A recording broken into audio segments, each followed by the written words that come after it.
তুমি খেতে বসে পড়েছো? হ্যাঁ একদম প্রত্যেকদিন মতো আজকেও বসে পড়েছি। আজকে টেবিল দেখে কিছু বলবে না? হ্যাঁ, কত রকমের মেনু তো, পুরো ভরে গেছে টেবিল। 7টা আইটেম করেছি আজকে, মনে হচ্ছে ভাত আর খেতে হবে না, এই খেতে খেতে আমার পেট ভরে যাবে।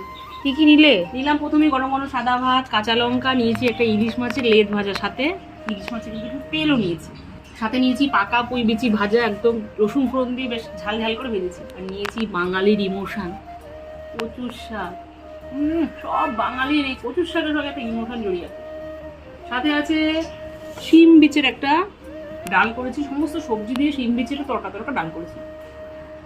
সাথে আছে আলু ব্রোকলির তরকারি, যেটা আমার কন্যা মানে তোমার ভীষণ পছন্দের, এটা খুব হয় আমাদের বাড়িতে, কিন্তু আর বেশি দিন আর হবে না। তারপরে আছে সর্ষে ইলিশ, ছোটো ছোটো ইলিশ মাছ এনেছিল, কিন্তু ইলিশ মাছগুলোর পেটে দেখো প্রত্যেকটা মাছের পেটের মধ্যে ডিম। আর সব শেষে করেছি চিকেন কষা।